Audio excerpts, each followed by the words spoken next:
ನಿಮ್ಮ ಸಾಮಾಜಿಕ ಹೊಣೆ ದೃಷ್ಟಿಯಿಂದ ನೀವಿಬ್ಬರು ಕೂಡ ಬಹಳಷ್ಟು ಬೇರೆ ಆರ್ಗನೈಸೇಷನ್ಸಲ್ಲಿ ಕೆಲಸ ಮಾಡ್ಕೊಂಬಂದಿದೆ. ಅವ್ರಿಗೆ they should really be passionate about the mission of that organisation. So what is the biggest threat or biggest challenge to the humanity? And all the threats, it's not like you know all the threats.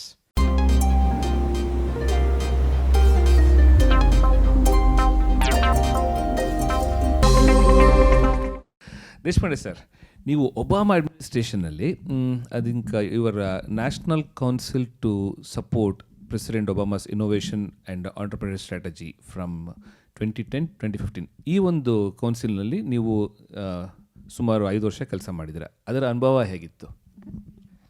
ಅದು ನಾನು ಜಾಸ್ತಿ ವಾಷಿಂಗ್ಟನಲ್ಲಿ ಕೆಲಸ ಮಾಡಿಲ್ಲ. So it was a new experience. ಅದು ಏನಪ್ಪ ಅಂತಂದರೆ ಎರಡೂ approaches ಬೇಕು. ಅಂದರೆ ನಾನು ಯಾವಾಗಲೂ I work as an entrepreneur from bottom up. So ecosystem ಇರಲಿ ಬಿಡಲಿ ಏನಿದ್ರೂ as an entrepreneur you have to, if your passion is strong enough, your conviction is strong enough, ನೀವೆಲ್ಲನೂ ಬುಲ್ಡೋಸ್ ಮಾಡಿಕೊಂಡು ಹೋಗ್ಬಿಡ್ತೀರ. So that's the message for entrepreneur. Entrepreneur should not wait for other things to be helpful ಹಾಗೆಲ್ಲ.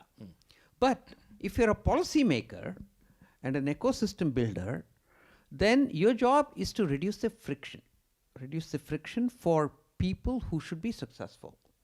So you have to get more people to play the game, and you have to reduce the friction so that more and more of them will be successful. So suddenly I was in the other game. I was there in MIT also, which is also an ecosystem builder in some ways. So alli it was nice to be able to work on how do you promote entrepreneurship, how do you get more mentors, how do you get access to capital, how do you get access to market agala. And then I was very proud that I worked on access to capital and introduced a bill in the Congress called Jobs Act, which actually went through, which reduced some regulations for, Sarbanes-Oxley, hage ella ತುಂಬಾ complicated ಇತ್ತು ಚಿಕ್ಕ company public ಹೋಗಿ. ಅದನ್ನೆಲ್ಲನೂ ease up ಮಾಡಿದ್ವಿ. And then it also started a ಲಿಲ್ bit more of crowd funding for smaller entrepreneurs and so on. So it was a very fulfilling job, but also it gave me a little feel for how with policy you can make big changes. So now I've come to the conclusion that philanthropy, entrepreneurship, ella change ಮಾಡ್ತೀವಲ್ಲ ಇದು, all these are proof of concept. But if you prove it in 1 place, 2 place, 4 place, 8 place, then you actually need the government and the policy to make it like very, very large. Because government is the biggest non-profit in the world. Yes. And so working with the government is important, but I don't like to start there. Because then if you go begging to the government, nothing will happen. You're captive to them. But if you prove something, so for example 10,000 farm ponds, I think if we do 50,000 farm ponds, at that point the government will come to us and say, hey, how do we make this 1 million? And then they can help. We're doing the same thing in the US. We have 1,400 small little companies now. We're trying to build it up to 50,000 companies by another 10 years. And if you do get to 50,000 companies, I think the government will come. ಭಾಳ ಖುಷಿ ಆಗುತ್ತೆ ಇದು. ನಿಮಗೆ ಇನ್ನೊಂದು ನೀವು ಹೇಳ್ದಂಗೆ ಫಿಲಂಥ್ರಪಿ ಆಗಲಿ, entrepreneurship ಆಗಲಿ, ನಿಮ್ಮ ಟೆಕ್ನಾಲಜಿ ಇದೆಲ್ಲ ನಿಮಗೆ ಅನುಭವ, ಸ್ವಂತ ಕೆಪಬಿಲಿಟಿ ತೋರಿಸಿದ್ರಿ. ಬಟ್ ಇವಾಗ ಒಂದು ಗೌರ್ಮೆಂಟ್ ಮೂಲಕ ಬಂದಾಗ, ಎಸ್ಪೆಷಲಿ ಪಾಲಿಸಿ ಮೇಕಿಂಗ್ ಬಗ್ಗೆ ಹೇಳಿರಲ್ಲ, ಅದರಿಂದ ಆಗುವಂಥ ಒಂದು ಪವರ್ಫುಲ್ ಇಂಪ್ಯಾಕ್ಟ್, ಅದನ್ನು ನೀವು ನೋಡಿ, ಅದನ್ನು ನೀವು ಕೂಡ ಅದರಲ್ಲಿ ಭಾಗವಹಿಸೋದಕ್ಕೆ you are part of the system. And then I think again kudos to you for that achievement, to be able to serve at that level as well. ಸಂತೋಷ. ಈಗ ನಿಮ್ಮ ಸಾಮಾಜಿಕ ಹೊಣೆ ದೃಷ್ಟಿಯಿಂದ ನೀವಿಬ್ಬರು ಕೂಡ ಭಾಳಷ್ಟು ಬೇರೆ ಆರ್ಗನೈಸೇಷನ್ಸಲ್ಲಿ ಕೆಲಸ ಮಾಡ್ಕೊಂಬಂದಿದೆ, outside of whatever foundation you talked about, right? ನೀವು ಅಕ್ಷಯ ಪಾತ್ರದಲ್ಲಿ ಇನ್ವಾಲ್ವ್ ಆಗಿದ್ದೀರಾ, ಮತ್ತು ನಮ್ಮ ಚಿನ್ಮಯ ಮಿಷನ್ ಬಾಸ್ಟನ್ನಲ್ಲಿ ಕೂಡ ಇನ್ವಾಲ್ವ್ ಆಗಿದ್ದೀರಾ, ಮತ್ತು TIE-ನಂತಹ ಸಂಸ್ಥೆಗಳ ನಾಯಕತ್ವ ಕೂಡ ವಹಿಸಿದ್ದೀರಾ. ಇದೆಲ್ಲ ಬೇರೆ ಒಂದು ಅದರ್ ಆರ್ಗನೈಸೇಷನ್ಸ್ನಲ್ಲಿ ನೀವು ನಿಮ್ಮ ಒಂದು ಎಕ್ಸ್ಪರ್ಟೀಸ್ ಕೊಟ್ಟಿದ್ದೀರಾ, ಮತ್ತು ನಿಮ್ಮ ಒಂದು ಪೇಟ್ರನೇಜ್ ಕೊಟ್ಟಿದ್ದೀರಾ. ಅದರ ಅನುಭವ ಹೇಗಿದೆ? See, again, it works on the same foundation. ಒಂಥರ ನೀವು ಲೈಕ್ ಮೈಂಡೆಡ್ ಜನರನ್ನು ಕೂಡಿ ಹಾಕಬೇಕು, ಒಳ್ಳೆ ಗವರ್ನೆನ್ಸ್ ಇರಬೇಕು. ಅದರಲ್ಲಿ ಲೈಕ್ ಮೈಂಡೆಡ್ ಜನ ಅಂದರೆ ಏನು, ಅವ್ರಿಗೆ they should really be passionate about the mission of that organization. ಇದ್ದರೆ ಆಂಟ್ರಪ್ರನರ್ಶಿಪ್ಪು, ಚಿನ್ಮಯ ಮಿಷನ್ ಅಂದರೆ harmony in the community and making people's life very productive and fulfilling ಹಾಗೆಲ್ಲ. ಆಮೇಲೆ ಅಕ್ಷಯ ಪಾತ್ರ ಅಂದರೆ feeding children. So those missions have to be profound, people have to believe in it. ಆಮೇಲೆ you have to bring together like minded people who don't have any axe to grind, any ಹಿಡ್ನ್ agenda ಹಾಗೆ ಹೀಗೆಲ್ಲ ಇರುತ್ತಲ್ಲ. ಹಾಗೆಲ್ಲ ಇದ್ರೆ ಏನಾಗ್ಬಿಡುತ್ತೆ ಅಂದರೆ ಗೌರ್ನೆನ್ಸು ಎಲ್ಲ ಕೆಟ್ಟುಬಿಡುತ್ತೆ. ಒಮ್ಮೆ governance ಕೆಡ್ತೀವಿ ಅಂತಂದರೆ then you can't build an organization. It actually restricts the whole growth. So what I'm proud about all these three organizations is that now, madlu active idvi, maybe 80%, 90%, 50%, 30%. Now it's almost like 0%.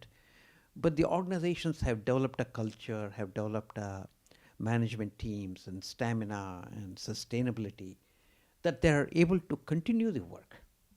And so building organizations that can have an impact over a long period of time and sustain themselves is what's exciting. So I think ನಾನು personal ಆಗಿ ಅದನ್ನು ನಾನು ಕಂಡ್ಕೊಂಬಂದಿರೋದು 20 ವರ್ಷದಿಂದ. ನಾನು I have observed you as part of Chinmaya mission Boston. ಕೆಲವುದೇನು ಅಂತಂದರೆ ನೀವು ಹೇಳೋದೇನು ಅಂತಂದರೆ, ಒಂದು ಸಂಸ್ಥೆ ಬೆಳಿಬೇಕಾದ್ರೆ ಗ್ರಾಸ್ ರೂಟ್ಸ್ನಲ್ಲಿ ಸ್ಟ್ರೆಂತ್ ಇರಬೇಕು, ಮತ್ತು ಟಾಪ್ ಲೀಡರ್ಶಿಪ್ನಲ್ಲಿ ಬೇರೆ ಏನೋ ಒಂದು ಡೈವರ್ಷನ್ ಇರಬಾರ್ದು, ಎಜೆಂಡಾ ಇರಕೂಡ್ದು.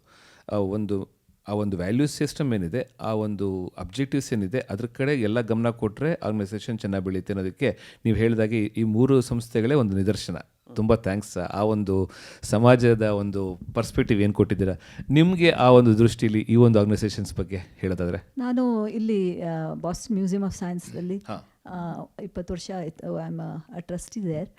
ಆಮೇಲೆ ಅದೇ ದೇಶ್ ಹೇಳಿದಾಗೆ like-minded people, you meet so many like-minded people. I was a co-chair for women in science and engineering. ಒಂದು 6 ವರ್ಷ ಮಾಡಿದೆ. ಯು ಗೆಟ್ ಲಾಟ್ ಆಫ್ ಇದು ದೊಡ್ಡ ಸಂಸ್ಥೆ ಇದೆ. ನಾನು and we encourage the girls to pursue STEM careers. ಅದಾಯಿತು. ಇನ್ನೊಂದು ಹೆಸ್ಟಿಯಾ ಫಂಡ್ ಅಂತ ಇದೆ ಬಾಸ್ಟನ್ದಲ್ಲಿ. ಅಲ್ಲಿ ನಾವು ಸುಮಾರು 50 ಜನ ಹೆಂಗಸರು ಪ್ರತಿ ತಿಂಗಳು ಕೂಡ್ತೇವೆ. We try to help low income women and their children in and around Boston. So ಇದರಿಂದ ಒಬ್ಬರಿಗೆ ಮಾಡೋದು ಒಬ್ಬರೇ ಆದರೆ ಅದು ಹನಿ ಹನಿ ಕೂಡಿ ಹಳ್ಳ ಅಂತಾರಲ್ಲ, ಹಾಗೆ ನಾವೆಲ್ಲ ಸೇರಿ ಮಾಡ್ತೇವಲ್ಲ, we see a lot of impact. ಆಮೇಲೆ ಒಬ್ಬರಿಂದ ಒಬ್ಬರು ತುಂಬ ಕಲ್ತ್ಕೊಳ್ಳೋದಿರುತ್ತೆ. ಬಹಳ ಸಂತೋಷ. ಆಮೇಲೆ ಮಧು, these organizations are working when you go for meetings, when you go for functions, when you go meet these people, you come out of it with a lot more energy than you went in. Adu energy barutte alla, that's the biggest kick that anybody can get. And that's all life is about anyway. Life is about being inspired, being active, getting up in the morning, being excited about what you're going to be doing that day, and so on. And so all these organizations, they have come together in a way so that when you go to those events or go to some meetings, you always come out feeling a lot better. And that's very important. Wow. ಇದು ಒಂದು ಹೇಗೆ ಅಂದರೆ, ಒಂದು ಪುಟ್ಟ ಗಿಡನ ನೀರು ಹಾಕಿ ಬೆಳೆಸಿ ಚೆನ್ನಾಗಿ ಹೆಮ್ಮರವಾದಾಗ ಎಷ್ಟು ಖುಷಿ ಕೊಡುತ್ತೋ ಆ ರೀತಿ ಒಂದು ನಿಮ್ಮ ಅನುಭವ. ಬಹಳ ಸಂತೋಷ. ಅದರಿಂದ ನಮಗೂ ತುಂಬ ತುಂಬ ಉಪಯೋಗ. ಸೊ ಈ ಪ್ರಶ್ನೆ ಇಬ್ರಿಗೂ, ಮುಂದಿನ 2 ದಶಕ ಅಂತ ಇಟ್ಕೊಳ್ಳೋಣ, just for sake of argument, leading up to 2050s, ಈ ಭೂಮಿ ಮತ್ತು ಈ ನಮ್ಮ ಜನಸ್ತೋಮ ಎದುರಿಸುವಂತಹ ಅತಿ ದೊಡ್ಡ ಚಾಲೆಂಜ್ ಯಾವುದಿರ್ಬೋದು, ಅದಕ್ಕೆ ದೇಶಗಳು ಅಥವಾ ನಮ್ಮ ಸರ್ಕಾರ ಅಥವಾ ಸಮಾಜ ಯಾವ ರೀತಿ ಅದಕ್ಕೆ ಪ್ಲ್ಯಾನ್ ಮಾಡ್ಕೋಬೋದು? So what is the biggest threat or biggest challenge to the humanity? So the world is changing, and it's going to start changing even faster. ಇವಾಗ ನೋಡಿ, AI ಬಂತು, different energy things are leading to a lot of these climate change. ಎಲ್ಲ change ಆಗೋತಿರುತ್ತೆ. And all the threats, it's not like all the threats, and you can have ನಾವು ಹಳಿ ಥರ ಮಾಡ್ತಿದ್ವಲ್ಲ 5-year plan ಅಂತ, ಹಾಗೆ plan ಮಾಡ್ಕೊಂಡು ಹೋಗೋದು ತುಂಬ ಕಷ್ಟ ಇವಾಗ. So the people have to be very nimble to address the issues that are popping up. And so I think ಜನರಿಗೆ education system has to be such that they're very flexible, they are very good in learning new things, adapting things and everything else. And the policy makers have to embrace and not make policies by sitting in some office somewhere. ಯಾಕಂದ್ರೆ ಏನಾಗ್ಬಿಡುತ್ತೆ, intellectuals, ಅವರು, you get all the intellectuals together, think tanks, policy makers, universities, ಅವರೆಲ್ಲ it becomes clubby ಒಂಥರ. ಅಂದರೆ it becomes intellectual wrestling match. ನೀವೇನಂತಿರಲ್ಲ, ನಿಮಗಿಂತ ಒಂದು ಸ್ವಲ್ಪ ನಾನು intellectually ಹೆಚ್ಚು ಏನಾರು ಹೇಳಬೇಕು. So in the process, it becomes like a club to impress each other, and they lose the intention as to why that whole thing was set up. It was set up so that you can impact the world, you can do some good to the world. So anta groups ಎಲ್ಲ relevance ತುಂಬ ಬೇಕು. So they need to get out of their offices, they need to meet people, they need to work with other NGOs, philanthropic organizations, companies and so on, who are really working on the ground day to day and make policies that are really relevant and solve the real problems. So being nimble is the main thing. ನಿಮ್ಮ ದೃಷ್ಟಿಯಿಂದ ಈ ಜಗತ್ತಲ್ಲಿ ಬೇಕಾದಷ್ಟು problems ಇದೆ. ಈಗ ಅಂದರೆ climate change, food security ಅದೆಲ್ಲ ಇದೆ. ಅದೇ ದೇಶ ಹೇಳಿದಾಗೆ ಅದು ಪ್ರಾಬ್ಲಮ್ಸು ಚೇಂಜ್ ಆಗುತ್ತೆ, ಮತ್ತು ನಾವು ಅದರ ಜೊತೆಗೆ ಅಡ್ಯಾಪ್ಟ್ ಮಾಡಿಕೊಂಡು ನಾವು ಏನಿದೆ ಎದುರಿಸ್ಬೇಕಾಗುತ್ತೆ. ಸೊ ಅದಕ್ಕೆ ವಿ ಶುಡ್ ಬಿ ಇದ್ರ ಥರ, ಈ ಕೆಮಿಲಿಯನ್ ಥರ ಅದು ಅಂತಾರಲ್ಲ, ಅದು ಬಣ್ಣ ಚೇಂಜ್ ಮಾಡುತ್ತೆ. ಹಾಗೆ ನಾವು ಬೇರೆ ಬೇರೆ ಪ್ರಾಬ್ಲಮ್ ಬಂದಾಗ ಅಡ್ಯಾಪ್ಟ್ ಮಾಡಿಕೊಂಡು planning and adapting seems to be the keywords here. And the foundation for all of this is the value system. See, just because people become capable, it doesn't solve the world's problem. You can see what's going on right now in Ukraine and Gaza and everything else. I mean, there's a lot of very capable people, capable technology. ಅದೆಲ್ಲ ಏನು ಮಾಡ್ತಿದೆ ಅಂದರೆ destroy ಮಾಡ್ತಿದೆ ಎಲ್ಲ ಅಲ್ಲ. It's creating. So compassion is not there. So compassion has to be the foundation value for all the youngsters that are growing up these days. And the world is in balance as long as there's more people with compassion than people without compassion. That's great. And so we just have to promote that compassion in a bigger way, because that's the only balancing act against all these capabilities that people are picking up with technology. Yeah. So ಏನಾಗುತ್ತೆ ಅಂದರೆ ಮನುಷ್ಯನೇ ಶತ್ರು ಆಗ್ತಿರೋ ಸಮಯದಲ್ಲಿ compassion ಮತ್ತು coexistence will be also key along with planning and adapting to challenges. ಹೇಳಿ. ಕಂಪ್ಯಾಷನ್ನು ಇರಬೇಕು.